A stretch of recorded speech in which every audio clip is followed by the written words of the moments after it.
مساء الخير مشاهدينا، اهلا بيكم معانا النهارده في حلقه جديده ومباشر من مصر واسره يوم السبت. اسمحوا لي النهارده اكون معاكم انا والزميل محمد الكندي.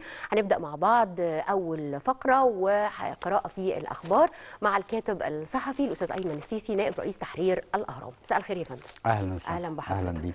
بعده ان شاء الله جلسه حوار ثانيه وحديث عن الاسراء والمعراج مع دكتور احمد كريمه استاذ الفقه المقارن والشريعه الاسلاميه بجامعه الازهر مع زميل محمد الجندي.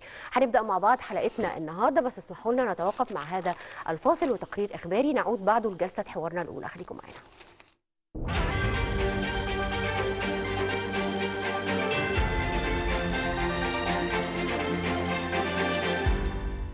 الرئيس السيسي يواجه بتكثيف استخدام التقنيات الحديثة في الزراعة والهندسة الوراثية.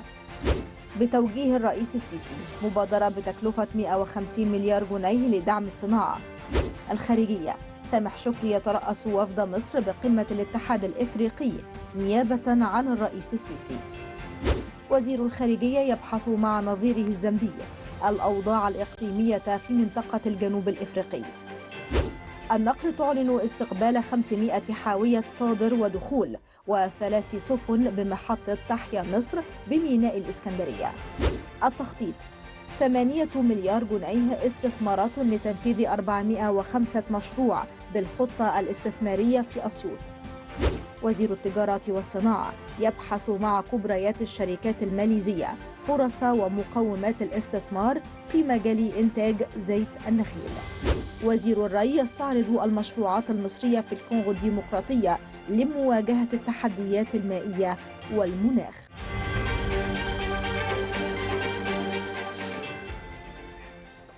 عودة مشاهدينا مرة تانية، واسمحوا لي أجدد الترحيب بالكاتب الصحفي الأستاذ أيمن السيسي نائب رئيس تحرير الأهرام. مساء الخير يا أستاذ أيمن. اهلا وسهلا. اهلا بحضرتك. خلينا نبدا مع بعض اخبارنا، واول خبر معانا النهارده الرئيس عبد الفتاح السيسي يوجه بتكثيف استخدام التقنيات الحديثه في الزراعه والهندسه الوراثيه. يعني هو الدولة الحقيقة والرئيس الحقيقة منذ سنوات، منذ بداية عهده هو بيوجه إلى استخدام العلم الحديث في المشروعات، في مجمل المشروعات يعني. وهو لانه انت عارفه حضرتك احنا مصر بتراهن دايما على العقل البشري، يعني احنا ثرواتنا الطبيعيه اقل، لو قستيها هي اقل من ثرواتنا البشريه. الثروه البشريه في مصر هي الثروه الحقيقيه، ولذلك حتى لما قال هيرودوت ان مصر هبه النيل رد عليه استاذنا الراحل العظيم رحمه الله عليه جمال حمدان وقال لا، مش هبه النيل، مصر هبه المصريين، لان النيل بيمر في دول كثيره ولم تصنع أو لم يصنع شعب من شعوب هذه الدول هذه الحضارة التي صنعها المصريون. فهذه المسألة دي مهمة جدا، خصوصا ان احنا عندنا في مراكز البحوث والكليات العملية والمعملية عندنا كثير جدا من سواء الأبحاث أو الدراسات أو الرسائل العلمية أو التجارب. عندنا الحقيقة المركز القومي للبحوث أساتذتنا العظماء في ومركز القومي للبحوث ومراكز بحوث الصحراء ومراكز بحوث زراعية ومراكز بحوث القطن ومراكز، يعني كل هذه المراكز فيها كثير من المشروعات اللي بدأ الدولة تستغلها في الفترة الأخيرة، والحقيقة حققت يعني كثير من الإنجازات اللي تمت بناء على هذه المشروعات وهذه العقلية الجيدة. الحقيقة يمكن ده توجيه من السيد الرئيس لتلبية احتياجات المواطنين من إنتاج المحلي من اللحوم والألبان، وده طبعا ضمن استراتيجية دعم الأمن الغذائي لمصر بشكل عام. طبعا هو ده الدعم ده أو تلبية احتياجات المواطنين. العالم كله دخلنا في مرحلة بئس المصير، يعني الأزمة الغذائية العالمية بقت مستفحلة في كل دول العالم تقريبا بلا استثناء، يعني وكل دولة حتى لا يحسب حاسب أن الدول فقيرة بس، لا كل دولة عندها أزمتها بحجمها. بالزبط. يعني أمريكا عندها الأزمة بحجم أمريكا وقوتها الاقتصادية، السودان عنده حجم بحجمه، الأزمة بحجمه، مصر عندها الحجم.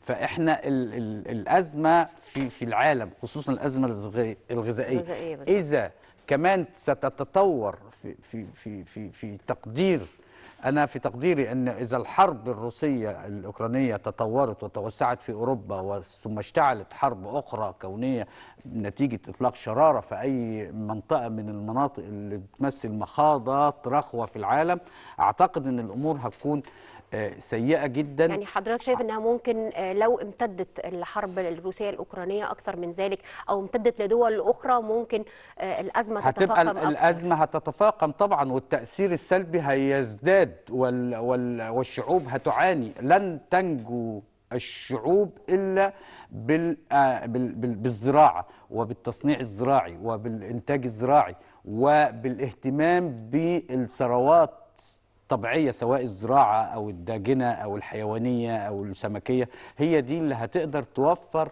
الأمن الغذائي للمجتمعات. إذن هنا المحك بالفعل اللي احنا بنواجهه وبتواجهه كل الدول هو توفير الأمن الغذائي للدولة، يعني تكون إنتاجها إنتاج محلي يقدر يوفر أكثر طبعا قدر من الأمن الغذائي، خصوصا إن خطوط الإمداد يعني تقطعت بشكل كبير وممكن تتفاقم زي ما حضرتك قلت. وستتقطع وستنعزل الدول إذا حصلت حرب كبرى. وزي ما قال نابليون زمان أن الجيوش تسير على بطونها، معنى ذلك أن الجيوش بتتحرك عشان الاقتصاد، فبالتالي الاحتياج للاقتصاد وللإطعام، وهم القيمتين الحقيقة القيمتين الحقيقيتين اللي ربنا ذكرهم في إيلاف قريش، الذي أطعمهم من جوع وأمنهم من خوف، فهو الأمن والطعام. فبالتالي القيمتين دوت هما الأساسيتين، والذي أطعمهم من جوع في الأول. فالأكل، لأن كلنا ممكن نستغني عن أي شيء، يعني عن الأدوية أحيانا، عن جزئيا، عن مش، لكن الطعام لابد هناكل يوميا. فبالتالي ولذلك هنا الفرصة إن احنا علاقة مصر بأفريقيا والثروات الموجودة في أفريقيا، إذا يعني اشتغلنا، وأنا شايف أن الحكومة الحقيقة بتبذل مجهود كبير في عمل مزارع وعمل علاقات في بعض الدول الإفريقية بالظبط. ده مهم جدا، لأنه ده على الأقل هنكون في خارج نطاق التدمير والحرب اللي بيحصل، وهيبقى يعني التواصل أسهل، لأن عندنا خطوط برية ممكن يتم تأمينها. سلة غذاء العالم أفريقيا، يعني حسب الدراسات أن أوغندا ممكن تطعم، الكونغو ممكن يطعم أفريقيا كلها، وأفريقيا ممكن تطعم العالم كله. احنا عندنا 31 مليون كيلو متر مربع في أفريقيا، المستصلح منهم والمستزرع فقط 7%. فبالتالي إذا عملنا تنمية زراعية، أعتقد أن ده يعني أفريقيا ممكن تكتفي في ظل هذه الأزمات العالمية. وأنا شايف أن احنا بدأنا من 2010، أنا كنت بسميها مرحلة عذاب النار، دخلنا من 2020 مرحلة بئس المصير. فبالتالي السنوات القادمة مخاضة سيكون لها ما بعدها من الأمور السيئة جدا على العالم، ولذلك الاتجاه إلى أفريقيا كما يفعل السيد الرئيس والحكومة المصرية وتوفير الأمن الغذائي مهم جدا. اتجاه أفريقيا هيسهم في الأمن الغذائي فضلا عن المشروعات اللي بتتم داخل مصر. بالظبط، لأن يمكن دي الجزئية المهمة اللي يمكن فطن إليها القيادة السياسية أيضا، هي فكرة الوين وين سيتويشن، يعني أنا هنمي وفي نفس الوقت أنا هستفيد في كل الأحوال. طيب خلينا نروح للخبر التالي. أعلن المتحدث الرسمي باسم وزارة الخارجية السفير أحمد أبو زيد وزير الخارجية سامح شكري سيترأس وفد أعمال الدورة ال36 لقمة الاتحاد الأفريقي نيابة عن الرئيس عبد الفتاح السيسي. هو الحقيقة الدورة دي مهمة جدا، وجاية في المخاضة الزمنية اللي احنا بنعيشها ديت والأزمات الدولية المتلاحقة. واعتقد ان الحضور امين عام الامم المتحده وامين عام الجامعه العربيه ووفد امريكي رفيع المستوى ووفود من مختلف الدول، ده بيشير الى اهميه افريقيا والتنميه في افريقيا. هم اتكلموا على البعد الاقتصادي وتفعيل التجاره الحره، لكن انا في تقديري أن هذا لن يصلح ما دام الأمن في أفريقيا مفتقد، وخصوصا في منطقة الساحل والصحراء. وأنا يعني بقول في تقديري حسب متابعتي على الأرض وكباحث وكصحفي استقصائي أن التجربة الموريتانية، تجربة الدولة الموريتانية في حفظ الأمن في المنطقة، يعني احنا لو شفنا أن موريتانيا خلال ال 15 سنة الأخيرة لم يحدث فيها حادث إرهابي كما يحدث في الدول المجاورة، سواء في بوركينا فاسو أو في مالي أو في النيجر. العمليات بتتصاعد بشكل كبير. موريتانيا لأن قادتها الحقيقة الرئيس محمد ولد الشيخ الغزواني وسيادة الفريق حنانة ولد سيدي حنانة وزير الدفاع عندهم الخبرة الأمنية والعقلية الأمنية المتميزة، ويعتبروا من أبطال الجيوش الأفريقية، والجيش الموريتاني هو أهم جيش في منطقة غرب أفريقيا، فضلا على أن الوزير سيادة الفريق حنانة وسيادة الرئيس محمد ولد الشيخ الغزواني عندهم فكرة المعالجة، ليست المعالجة الأمنية فقط، المعالجة بالتنمية وبالفكر. فبالتالي التجربة الموريتانية في حفظ الأمن والاستقرار مهمة جدا إذا تم إذا طبقت يعني على باقي الدول، بالظبط على باقي الدول الأفريقية طبقت فيها. إذا تم تعميم هذه التجربة بفكر الفريق حنانة والسيدة حنان التنموي والمواجهة الإرهاب بالفكر وبالتنمية، أعتقد أن ده هيؤدي إلى تأمين الحدود. وهو احنا شفنا لما كان سيادة الفريق حنانة كان رئيس قوة الساحل والصحراء لم تحدث حادثة في المناطق الحدود اللي حددها ب50 كيلو شمال وجنوب كل المناطق الحدود اللي كانت متمركزة فيها قوة الساحل والصحراء الجي 5 فالدول الخمسة غرب أفريقيا. فبالتالي هذه التجربة إذا تم تعميم فكر الدولة الموريتانية في المواجهات الأمنية بالفكر وبالتنمية، أعتقد أن ده هيؤدي إلى استقرار منطقة الساحل والصحراء من موريتانيا أو من حدود موريتانيا الشرقية حتى دارفور وحتى الصومال، وبالتالي نستطيع أن احنا نحول التجارة البينية بين أفريقيا للاستفادة، بين الدول الأفريقية للاستفادة من اتفاقية التجارة الحرة. احنا دلوقتي 15% فقط حجم التجارة البينية بين الدول الأفريقية. إذا تم تعميم النموذج الموريتاني في الاستقرار وفي ضبط الحدود، أعتقد أن ده هيؤدي إلى الاستفادة بشكل كبير جدا من اتفاقية التجارة الحرة التي ستنعكس على الشعوب. لأن لاحظ يا أستاذة أنه اتفاقية التجارة الحرة زيرو جمارك، يعني ما فيش جمارك. لما أنا أصدر من مصر لليبيا أو لموريتانيا أو أجيب من موريتانيا للسنغال مفيش جمارك، فبالتالي أعباء التكلفة هتبقى قليلة على المواطن البسيط بالزبط. فهتؤدي إلى يعني التناول أو يبقى المنتجات في متناول المواطن الأفريقي. ده هيحقق الكلام اللي احنا كنا لسه بنتكلم فيه من شويه، انه يحصل نوع من انواع التكامل. وعاده فكره التجاره مربطها الرئيسي الامن.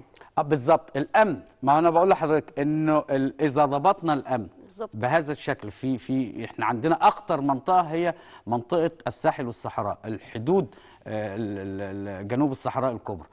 إذا طبقنا، وأنا بأكد تاني إنه النموذج الموريتاني، إحنا شفنا موريتانيا خلال من 2010 لم يحدث فيها ولا على حدودها أي حادث إرهابي نهائي، في حين إنه الحوادث في بوركينا فاسو والنيجر ومالي ونيجيريا والكاميرون وموزمبيق هجرت أكثر من 2 مليون بني آدم، ويعني أدت إلى مقتل أكثر من 40,000 مواطن، حتى أن الوفيات في الفترة من 2022 كانت 10% جراء الحوادث الإرهابية. فبالتالي الأمن هو أساس أي حاجة.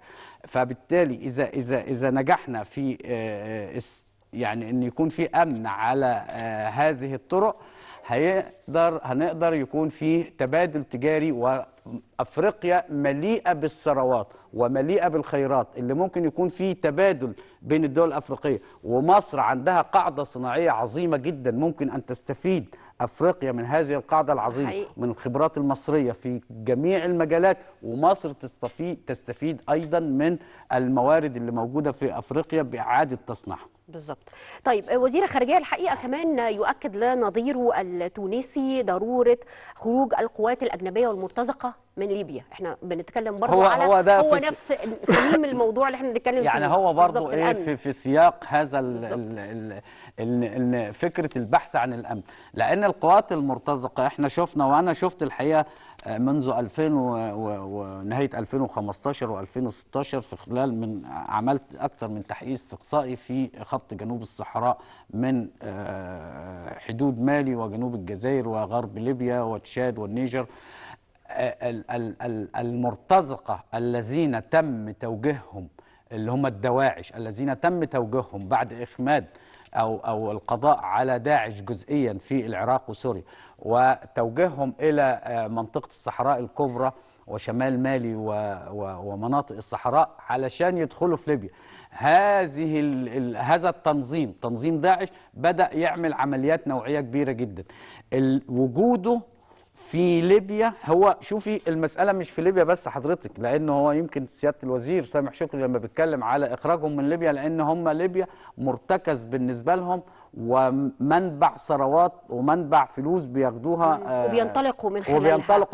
لكن هي المنطقة كلها من حدود جنوب الجزائر وحتى دارفور هي تمرح فيها عصابات الإرهاب، اللي هي منطقة الساحل والصحراء، تمرح فيها عصابات الإرهاب والدواعش وعصابات التهريب، سواء التهريب الاقتصادي أو التهريب المقاتلين أو الأسلحة. فإذا خرج الدواعش وخرج المرتزقة الأجانب من ليبيا، أعتقد ده هيسهم بشكل كبير في حل معضلة الأمن في منطقة الساحل والصحراء. وهنا برضو أرجو أن احنا نعتمد على العقلية الأمنية الموريتانية ووزارة الدفاع الموريتانية والفريق حنانة ولد سيدة حنانة، لأن عندهم خبرات مهولة جدا بهذه المنطقة وبالعمليات وبالتنظيمات المنتشرة سواء في ليبيا أو جنوب ليبيا وخط جنوب الصحراء. طيب الحقيقة هو سياقا يعني أو في سياق نفس الموضوع، وزير الخارجية بحث أيضا مع نظيره الزامبي الأوضاع الإقليمية في منطقة الجنوب الأفريقي، وده كان على هامش أعمال الدورة 42 للمجلس التنفيذي للاتحاد الأفريقي. ويا أستاذ أيمن نفس الجزئية نفسها هي الجزء الخاص بالاقتصاد مرتبطة بالأمن ومرتبطة في مدينة بالما، سيطروا على ميناء بالما لمدة شهرين ثلاثة، فبالتالي حل معضلة الأمن يا أستاذة هو ما لم يعني اللي بيتجاوز عنه الناس، إنه لا يعني إيه، إن الأمن هو الأساس. إذا تم حل مشكلة الأمن والقضاء على الدواعش، وجزء منها رئيسي اللي تحدث فيه الوزير الخارجية مع نظيره التونسي في مسألة إخراج الدواعش من ليبيا، لأن ليبيا نقطة ارتكاز مهمة جدا بالنسبة لهم، فإذا أخرجناهم وإذا تم يعني وضع نظرية أو خطة أمنية جيدة بناء على الفكر والمواجهة والمراجعة والتنمية، أعتقد أن ده الأمور الفترة القادمة ممكن تبقى أفضل بكتير. هتبقى أفضل، ولكن على الشركاء الأوروبيين وعلى الشركاء الأسيويين سواء الصين أو روسيا أو الهند من يريد استغلال أفريقيا أن يساهموا ماليا. ويعني في مثل في افريقيا بيتقال انه فارة البيت تعرف هي التي تدل فئران القرية عن القط. فاذا وضعوا الامر في ايدي اهله اعتقد ان هو هيتم استتباب الامن بشكل جيد، لان تجربة جماعة برخان أو قوة برخان الفرنسية اللي صرفت أكثر من 6.5 مليار يورو على مدى 9 سنين كانت سيئة وكانت نتائجها سلبية. فالاعتماد هنا على أهل الدار. تمام. تنفيذا لتكليفات السيد الرئيس بضرورة مساندة القطاعات التصديرية والإنتاجية لمواجهة التحديات العالمية، أطلقت الدولة مبادرة جديدة لإتاحة 150 مليار جنيه لتمويل أنشطة الإنتاج الزراعي والصناعي بفائدة 11%. وتم عرض تقرير يفيد أن الخزانة العامة للدولة ستتحمل ما يزيد عن 10 مليار جنيه فارق سعر الفائدة لمبادرة دعم الصناعة والزراعة في مصر، وذلك تطبيق وفق تطبيق المبادرة على الأنشطة الخاصة بالطاقة المتجددة والمناطق الصناعية الحرة وأيضا الجمعيات التعاونية الزراعية. ده شوفي ده من اهم الاخبار الصميم اللي فعلا فاجأتنا بيه الحكومه، وهو خبر جيد وايجابي جدا جدا. لكن على الحكومه مراقبه تنفيذ الموظفين الصغار لهذا الموضوع، وان يذهب فعلا القروض ان تذهب فعلا الى المستصلحين والمنميين والجماعات الافراد أو الشركات الصغيرة التي هتعمل في هذه المشروعات، لأن ده ممكن يضمن لنا في خلال 2 أو 3 سنين زراعة أكثر من 1,000,000 فدان كان متقدم عليهم، أو أكتر من كده كان متقدم عليهم في طلبات التقنين، وتم إرهاق المواطنين بالطلبات 10%، نسبة 10%. إذا تنازلت الدولة أو أرجأت نسبة 10 أو 15% اللي هي المقدم أو قسط الأرض، أعتقد مع القروض ديت، أعتقد إن الناس هتقبل على الاستصلاح بشكل كبير جدا، لأن هيبقى توفر لها مال. لانه في النهايه هي المبادره محدده بعده قطاعات منها الانتاج الزراعي. ما هو الانتاج الزراعي هو الاهم يا استاذه. احنا دلوقتي محتاجين انتاج زراعي وانتاج تصنيع زراعي، يعني هو لانه نعمل قيمه مضافه للمنتج نفسه، بحيث ان احنا ما نحتاجش نوفر المنتجات الصناعيه او الزراعيه اللي بنستهلكها او بنستوردها من بره بالعملات الصعبه. وهنشغل ايدي عامله وهنشغل كتير جدا من الناس. المهم ان انت عندك هيبقى في انتاج يكفي. حسبة الفدان في الاقتصاد الزراعي، الفدان بيطعم 11 او من 11 الى 13 فرد. فاذا استطعنا خلال عامين ان احنا نستصلح من خلال اطر هذه المبادره، اذا استطعنا استصلاح 1,000,000 فدان او اكثر، اعتقد ان ده هيوفر كثير من الامان الغذائي للمواطنين ان شاء الله. طيب هنروح لوزاره النقل، واعلنت وزاره النقل اليوم عن استقبال محطه تحيا مصر متعدده الاغراض على الارصفه من 62 ل 55 بميناء الاسكندريه. وصرح وزير النقل مهندس كامل الوزير ان تشغيل هذه المحطه بيعتبر اضافه هائله لقطاع النقل البحري وتتويج لمجهود كبير استمر على مدار 30 شهر. شوفي حضرتك، هو المجهود 30 شهر في الانشاء وفي التجهيز لكن انا في رايي ان هو في ال6 سنوات او ال7 سنوات الاخيره اللي تم فيها مجموعه الطرق اللي تمت، البنيه الاساسيه المهوله اللي تمت في مصر من طرق عرضيه وطرق طوليه ومواني جافه ومواني واستحداث ارصفه وانشاء مواني، اعتقد ان ده في المجمل هو هيؤدي الى او ادى بالفعل الى جعل مصر مركز ترانزيت دولي ومركز لوجستي عالمي. وده تم استقبال 500 حاويه صدر ودخول. ما هو ده كمان هيفيدنا في اذا أطلت الأزمة والحرب برأسها في العالم وانتشرت. ده هيفيدنا في إطار التكامل مع أفريقيا وإطار أن مصر تبقى مركز ترانزيت للعالم كله، وده مهم جدا الحقيقة. وأنا من المنطلق ده بقول أن احنا يعني رغم الصعوبات اللي احنا بنشوفها، إلا أنه ما تم يعني مقابل هذه الصعوبات تمت إنجازات تساعد على استقرار الاقتصاد المصري خلال العشرات السنوات القادمة إن شاء الله. ميرسي يا فندم جدا على وجودك معانا النهارده. شكرا. شكرا جزيلا. الكاتب الصحفي الاستاذ ايمن السيسي نائب رئيس تحرير الاهرام، بشكر حضرتك مره ثانيه. وهنتوقف مشاهدينا قبل ما نروح لجلسه حوارنا الثانيه مع هذا التقرير عن المؤتمر السادس لحقوق الملكيه الفكريه نظمته او نظمه المجلس القومي للمراه. هنروح لهذا التقرير بعده ان شاء الله نستقبل مع زميلي محمد الجندي الدكتور احمد كريمه استاذ الفقه المقارن والشريعة الإسلامية وحديث عن الإسراء والمعراج. خليكم معنا.